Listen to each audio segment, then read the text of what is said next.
Welcome to the Hey Docs podcast with your host, Jill Allen. This week, Dr. Ben Winters, better known to most as the Bentist from his social media handles, is joining me on the show for a two-part episode. He is the world's largest influencer and digital personality in the dental and orthodontic space with over 19 million, yes, I said 19 million followers across his social platforms. This week, he is here to give us the 411 on becoming a social media icon. We will also delve into the nitty-gritty details of social media and his tips for us to grow your following. As always, if you like what we're doing here on Hey Docs, don't forget to like, subscribe, and review our show so we can keep bringing you this awesome content. Now, without further ado, let's get into it. Welcome, Dr. Ben Winters.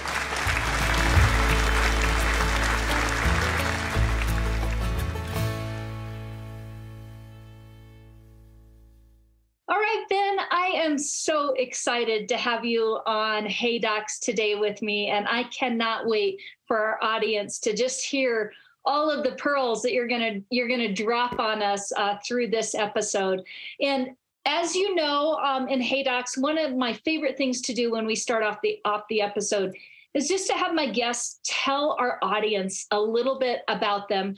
I know it would be crazy that somebody may not know who you are, but in the event that somebody is like, who's this Ben Winters guy, this Bentist guy?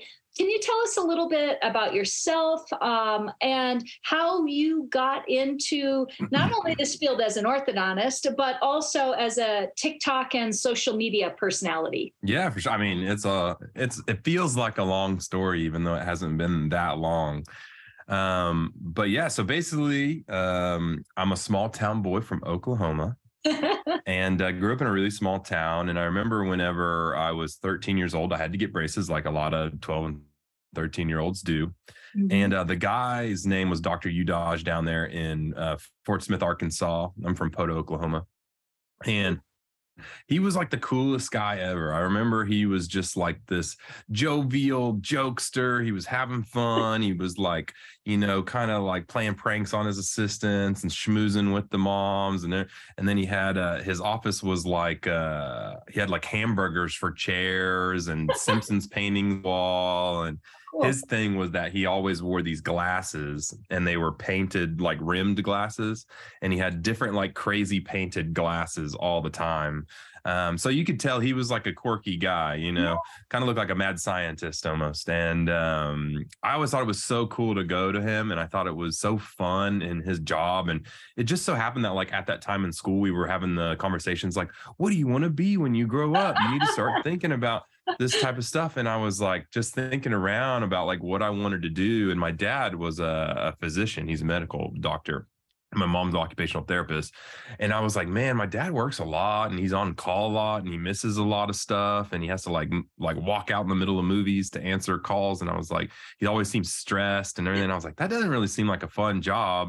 And then I was like, but this guy, he seems like he's having fun. He's basically being a kid, doing whatever he wants to do. And then like, it's fun to be an orthodontist, right? You making people smile and all that type of stuff. And so then what I did was, it was funny. This is right when the internet was kind of brand new, right? And we had just gotten into, I don't even know if it was like Ask Jeeves or Google or whatever I was using.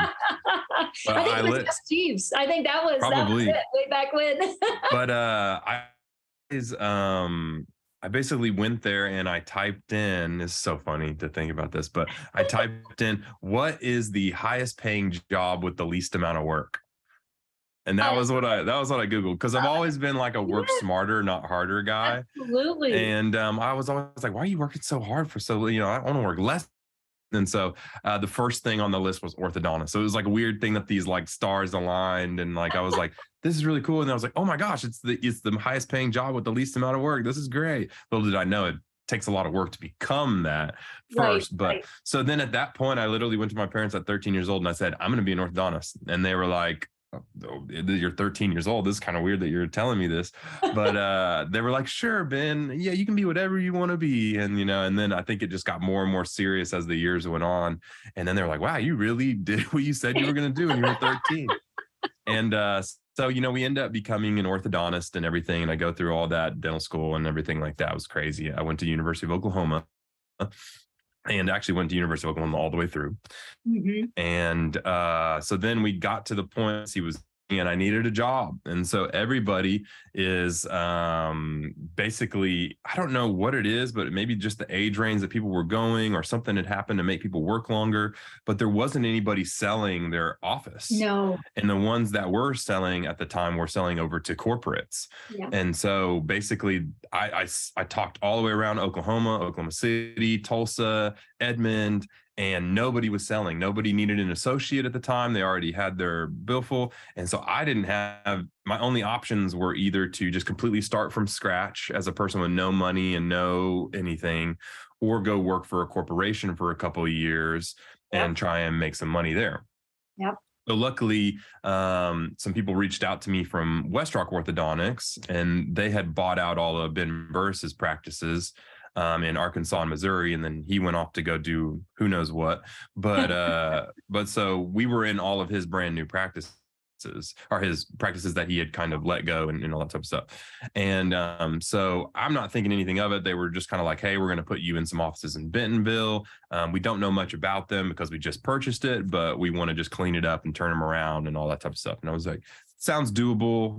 It is what it is. I don't have a job. I need the money anyways. Yeah.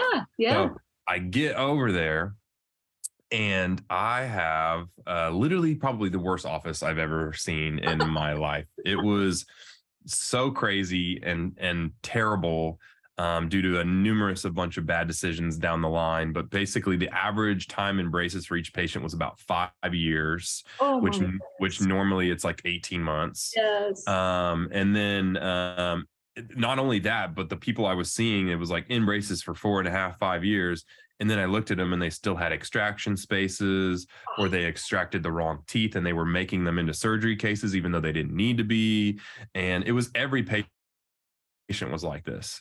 So for the first year or 6 months, like no dentist would take my calls because apparently, they were stealing patients from dentists to get them to go there, because there was a dental clinic attached to it. Yeah. And so prior to West Rock, just wanted to know, this is all prior to West Rock. This has nothing to do with them. They're a great company. They do, really good job. Yeah. And so then it was like trying to convince all these dentists, like, no, I'm not this people anymore. Like, it's a new company. They were like, you just changed your name to get around it. We don't want to do anything with you. I was like, I'm just trying to do something here. So basically, it was a really tough situation that I was in, with the patients not happy, the dentist not happy. No one wanted to refer. No one wanted to send patients here. And I had to somehow turn it around and make it better. And so I was looking all over for a way out. And the only way out I knew was social media. And so I had previously been a social media influencer in the fitness space. So I used to do bodybuilding, personal training, stuff like that. And I had been pretty serious about an Instagram account with that. And I was doing social media for a long time with that. And we grew to like 50,000 followers, which at the time was a lot for Instagram. Yeah. And I decided it was kind of weird to post shirtless pics and see kids for braces on a daily. Might be a tad awkward. So I decided to completely just let go of the fitness side of things and then focus on the orthodontist. At this point, it's like, okay, maybe we should do something on Instagram or something, just anything to drum up business. And so I started to, think about, okay, who are my patients? The kids are the patients, right? Mostly. There's adults too, but most of them are kids. And so I was looking at what they were doing, and they were on something new that I had never seen before. And normally you see the Facebooks or the Instagrams or the Snapchats or YouTube or whatever. And they were on this new thing that I'd never seen before. And so I was like, hey, what are you guys on? And everybody was talking about it. That was probably the thing that tipped me off the most. Like whenever you see like one patient, talking about it, that's one thing. But then when it's like the 5th patient of that day and they're all talking about something and they're all doing it, I got really interested. So I asked them, like, what are you guys on? And they were like, well, it's this new app called TikTok. It just came out. It was Musically, and then they rebought it, but they changed everything.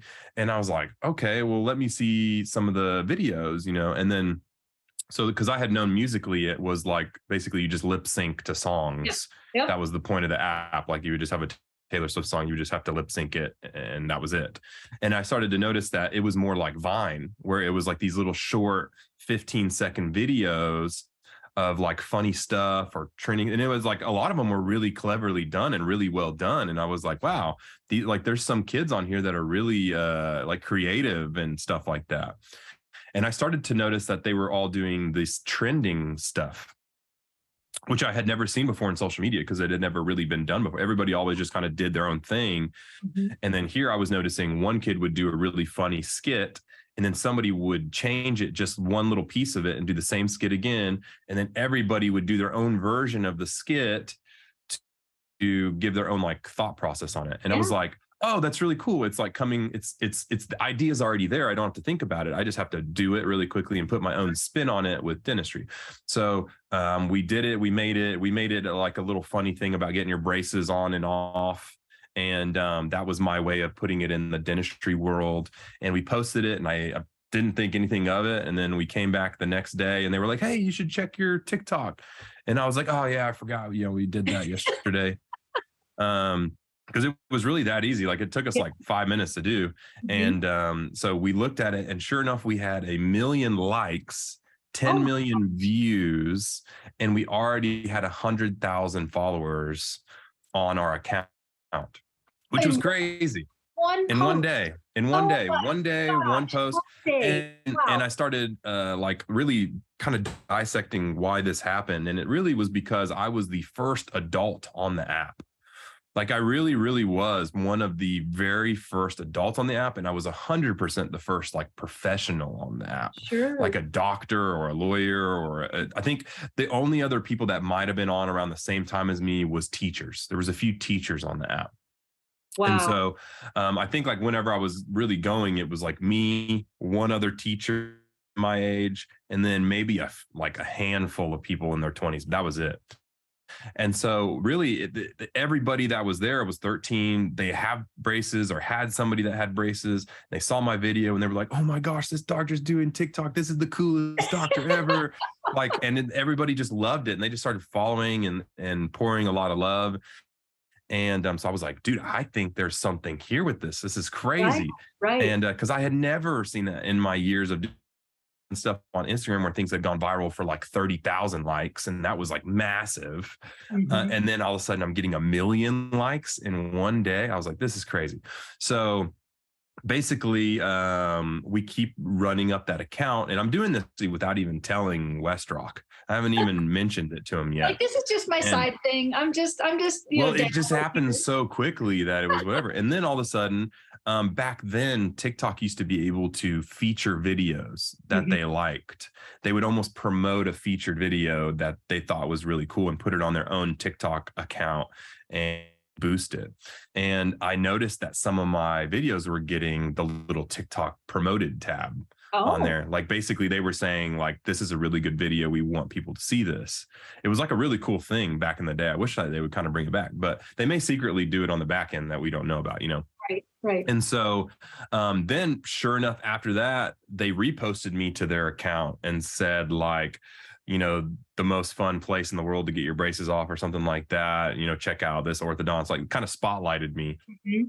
Thought that was really cool. And then right after that, they reached out and they said, hey, we'd love to hop on a call. We really love what you're doing. We're trying to get more older people on the app and try and really make this a full app for everybody, not just kids. We'd love to get your thoughts on a few things. And I was like, this is crazy. I was like, this is great. They're like reaching out to me. This is wild. And so I was like, yes, for sure. I'm gonna hop on a call with you guys. Like, we'll talk. And like, this is insane to me. And so then they basically tell me that they really loved my account. And if it was cool with me, they wanted to interview for a spot as a creator ambassador, one of their very first ambassadorships. It was their very first ambassadorship. And so it was basically the very first group of people to help this app along and really promote it and travel across the country and talk about it and get people to know what it was. Which is crazy thinking back now because of how massive it is. But so anyways, I'm like, yes, we do that. I end up traveling all over, the US for that doing stuff. And so the funny part is actually in the early stages, I went to Westrock because they didn't really know much about social media at the time. And I said, hey, we have 500,000 followers now. That's where we were at on Westrock. And I said, I'm putting a lot of work into this. I'm doing a lot of stuff. And I want to know if, maybe either you'll compensate me for this help or like what you want me to do with this. And their response back was, and rightfully, honestly, looking back at it, they had no idea to really know. Sure. Their thought was, well, you're getting tons of views and likes, and that's awesome for the brand. But how many of them are in Arkansas and Missouri, and how much is it really bringing in patients? Yeah. And so they just, at the time, they just didn't really buy that it did that.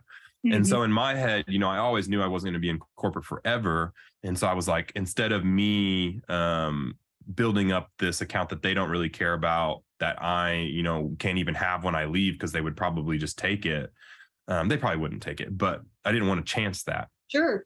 And so I said, basically at 500,000 followers, I straight up said, well, I'm just going to start all the way over from zero again. Oh my gosh. And is that how and that's yeah. So exactly. So then I go, okay, well, I need to make my own. And there was like some things that I wanted to do, like funny trends and things that I just didn't do because I didn't want them to look bad on West Rock because we were using their name.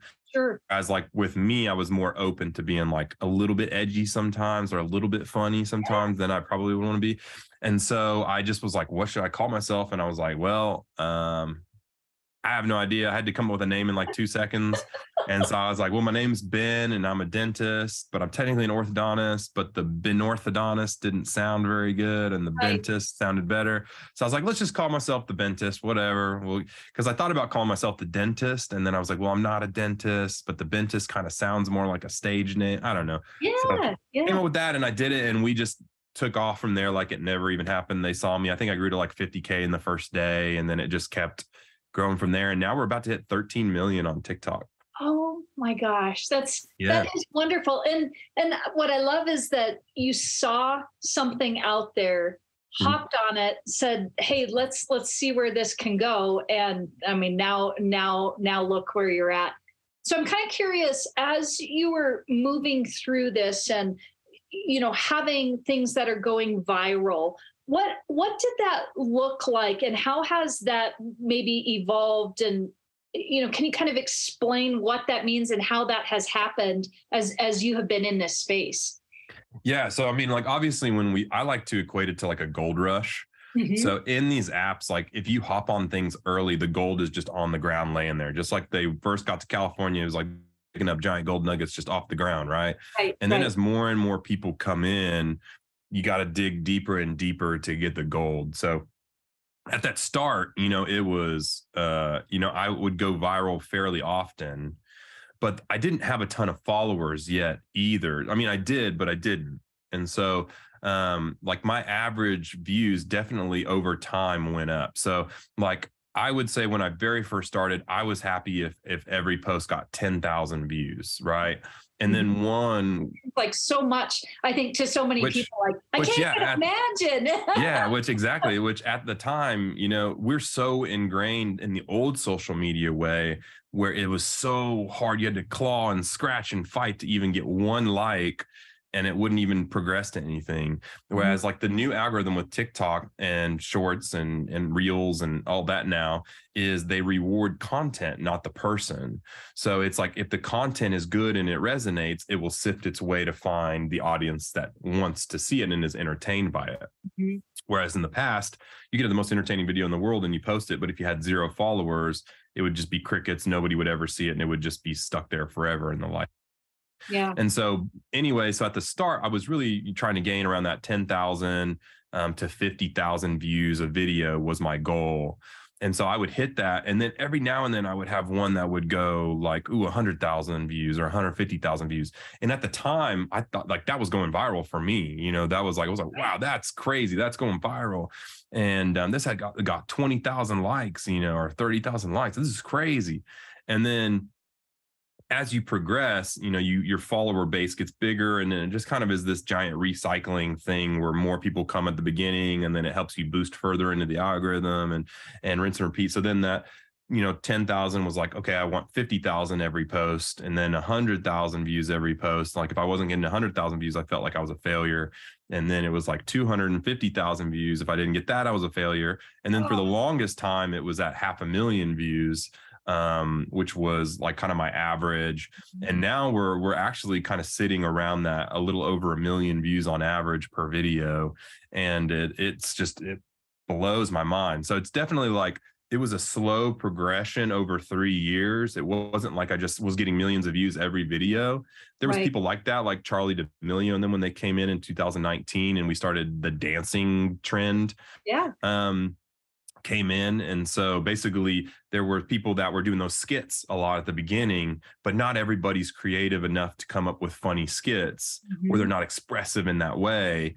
And so what Charlie did was really interesting. And so she was a dancer and she didn't want to do the skits, but she liked the songs and wanted to be part of the trend. So she was like, I'll just choreograph a dance to the trending skit audio, and that'll be my providing. And then basically all these people were like, oh, that's really cool. I resonate with that. I can do a little dance rather than doing a skit.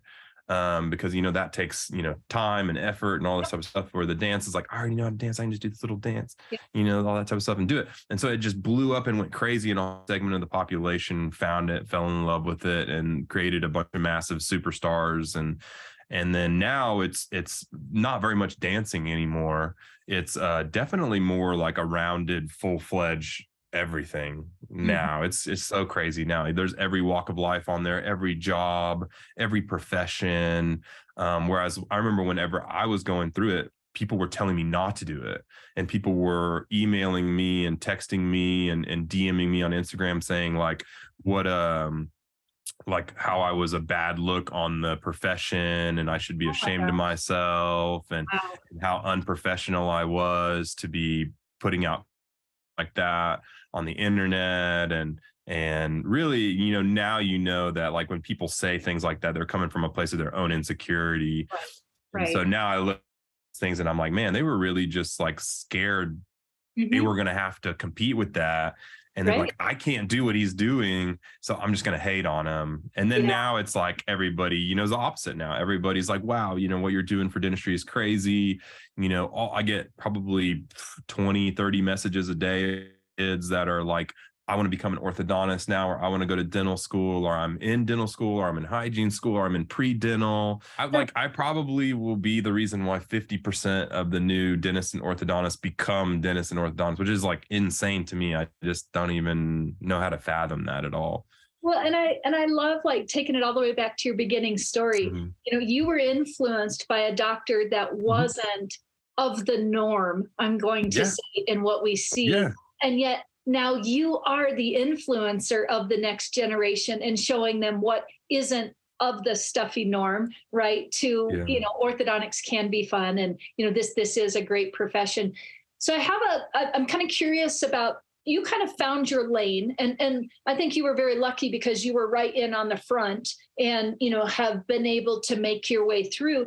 But what would you tell somebody that's listening if they're like, okay, I can see the importance, and I definitely think we've seen a huge shift in this in our industry where 100%, everybody would say you need to have some type of a social presence, but maybe they're not, maybe they don't got an eyebrow that can go up the way yours does, right? Or they don't have the, the persona exactly that you have. So what would you tell doctors that are out there, or maybe even team members that are going to try and, do this for their practice? Like, how do you find your lane and maybe your social channel, or if you're going to be on a couple of them or all of them, or, can you kind of give some advice on that? Because I think that's the hardest part, is where do you start? Because not, like everything, nobody's going to start where you're at. And I think it's so easy for people to want to compare and be like, oh, well, I should be like Ben. Well, you put years and years and years and years into this. So can you give us some tips on that? Yeah. And if you look back at my old videos, you can see how much better I've gotten at making videos. So a lot of people see me now and they don't look at the videos from the very beginning. Like, I look at them now and I'm like, oh man, I was terrible at making videos back then. Like, I didn't know what I was doing. You got to start somewhere, right? I know. And so that's what I want to let people know is like, first off, you got to start somewhere. So don't think you're going to be at the level of the tippy top people as far as like production, charisma, editing, pacing, all that type of stuff. That's totally understandable. You'll learn that as you go. But the thing that I probably teach people the most is to work smarter, not harder. One of the biggest things that I find that people have issues with is coming up with content. Yeah. That's no longer an issue anymore if you don't want it to be, with the whole like trending structure and how things are going. And you can always take I can't remember what the quote was, but it was like, I think it was like Pablo Picasso. It was like, good artists create, but great artists steal. And it was like, they basically see what the world likes and they take bits and pieces of what the world likes and tries to make something that everybody likes together. And so they become bigger and greater than even the best artists, you know? And so what I would say to do is to look at the different structures of viral videos. Really, they haven't changed in all of history. They're really similar. And so there's only really about 10 different viral structures out there. And what I mean by a viral structure is like, you can be swiping through TikTok and you'll see there's certain videos that get millions of views. And once you watch enough TikTok, you start to see similarities in different pieces of content that are getting these millions of views. And so all I did the same day that I went on and I was just searching, I was like, oh, all these people are doing this trending thing and they're all getting really good views. Let me try that. And then I would say, you don't necessarily have to try every viral structure that you find. Like one of them, I'll go through just a couple with you. So like obviously one is like a dancing trend, right? You see the dance, or just trends in general. You see people hopping on all these trends. If you see a skit or you see a dance or you see something that maybe you're a dancer from a past life, maybe you're a little bit of a comedy type guy and you like doing skits type stuff, that follows in the lane of who you are as a person. And so it's like, hey, well, let's kind of lean on that and let's do that. Okay. And now some people are like, I don't want to be my face in it. I don't want to show anything. I have zero personality. I'm like a cardboard cutout. I'm so boring. And so for those people, you need to find something that doesn't leverage and lean on your weaknesses. So like those would be terrible ideas for you to do dancing and skits and stuff because you're boring and it's going to come off that way. But there's other structures like I've seen, like how many times have you seen a DIY video where you see the process of something going through? It's not even a person. It's just the thing being made, a craft or whatever. And then you get halfway through and you're like, well, I don't know why I'm watching this, but like, I'm going to keep watching. I can't stop. I can't stop. I got to see how it ends.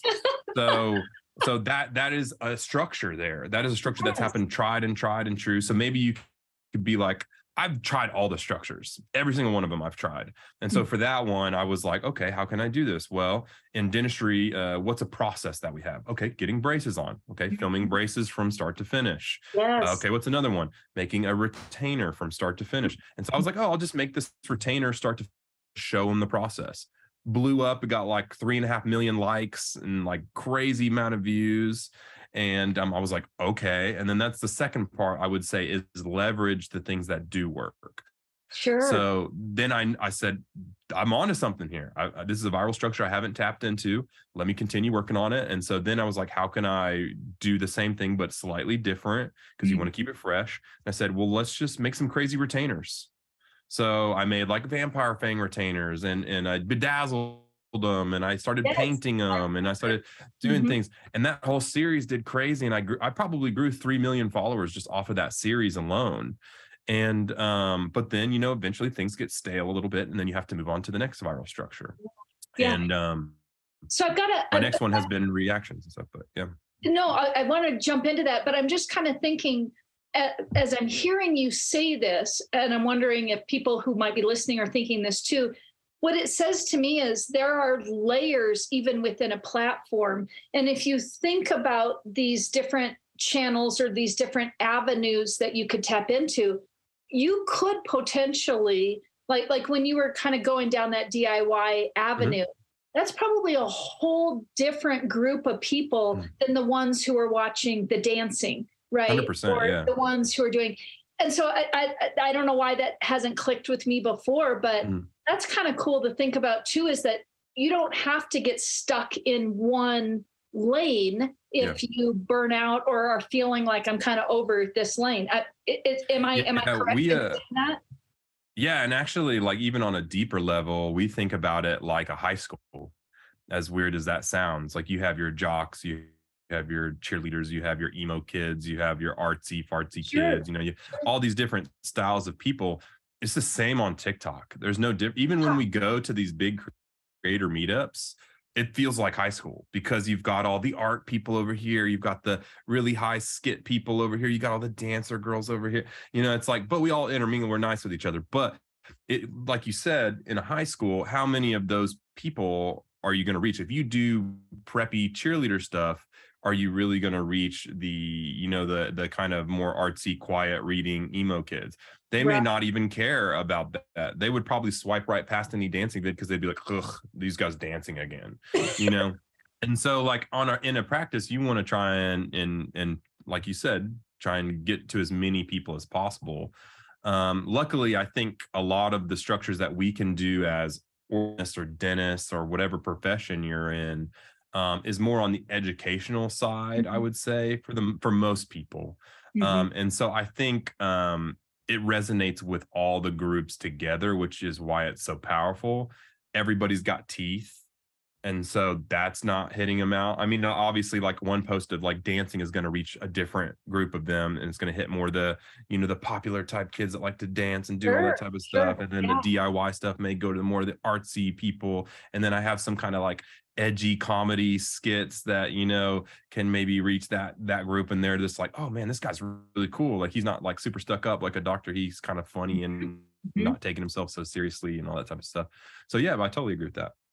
You just really like opened my mind there for a minute. Like, oh, and I love the idea of thinking of it like a high school, because that really, I think, helps. And I would hope that maybe, some of our listeners that are hearing this can be like, oh, okay, I don't just have to pick and stick to one thing. I can try my way around, and maybe it's even rotating things a little bit too, to see what's working there. Yeah. And I would also say, like, that's why I'm really heavy on work smarter, not harder, and really dive into the videos that are already working in that area.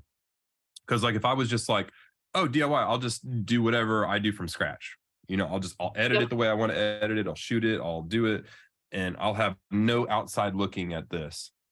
Well, you may be more in one camp of people, and it just doesn't resonate with the people that are artsy that really like the videos. But the people who are already getting millions of likes on their art videos or their DIY videos are probably those people through and through, and they've reached that audience through and through. And so they know how to edit for them. They know how to do pacing for them. They know how to talk to them. They know how to show it in the right way, like top down, looking at it and all that, or however. So instead of trying to come up with the wheel, which I think 99% of people's issues on social media are trying to create a viral piece of content themselves with no help.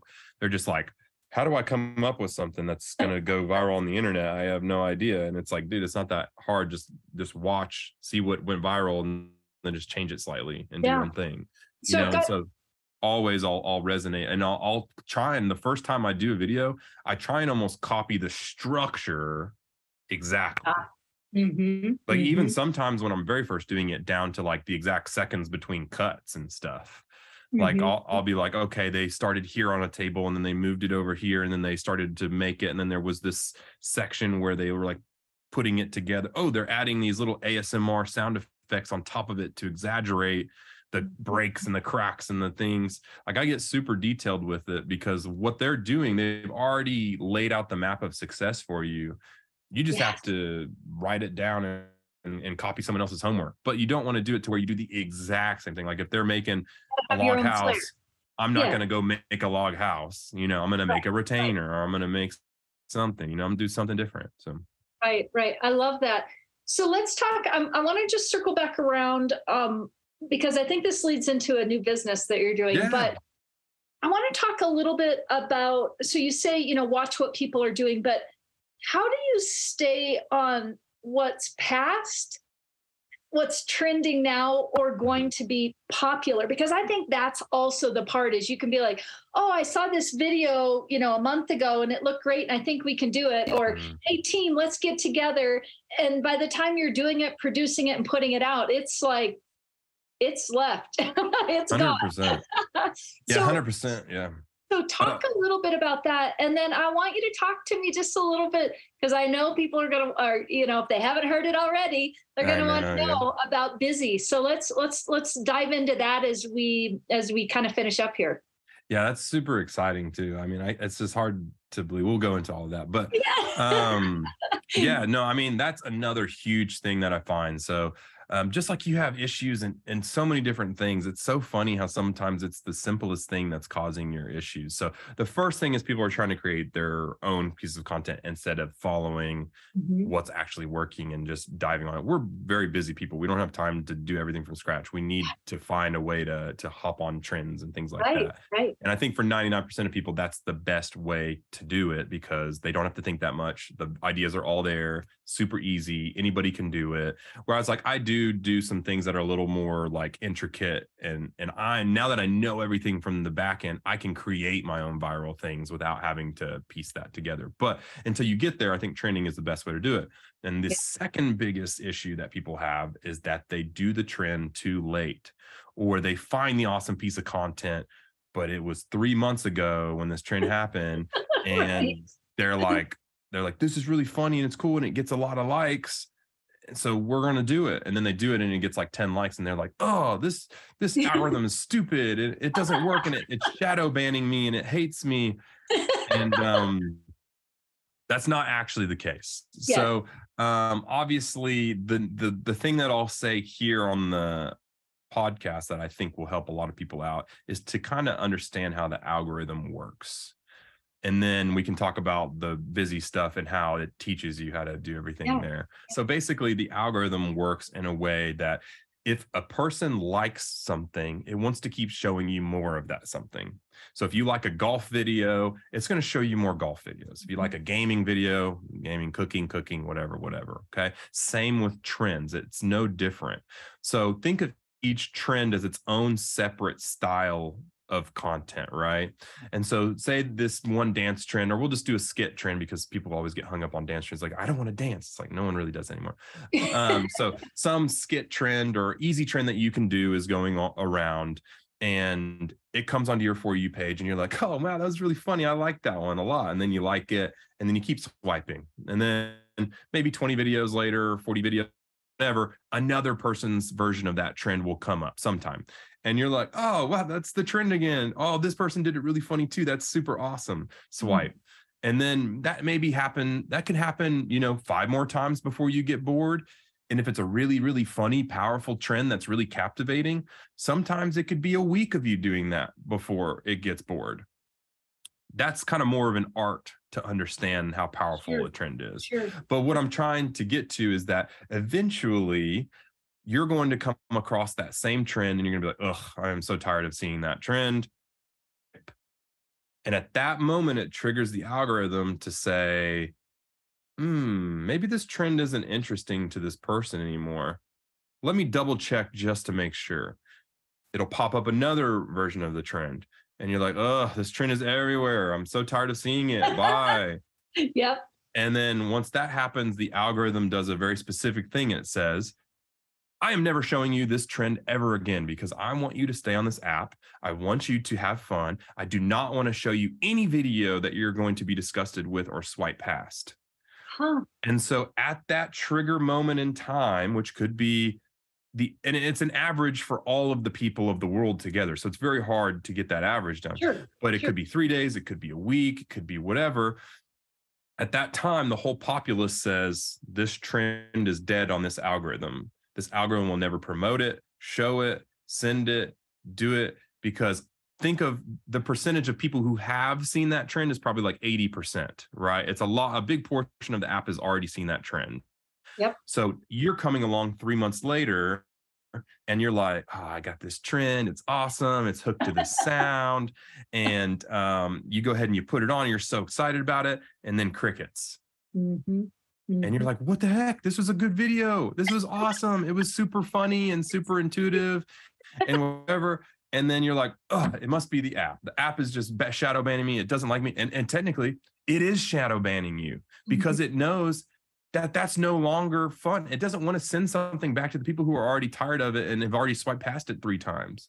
Right. And so you're leaving out 80% of your viewer base, and all those people quickly swiping off of your old trend. They're like, oh, this is from like 3 months ago, whatever. And all of a sudden you just get, super smashed in the algorithm, and then it doesn't go anywhere.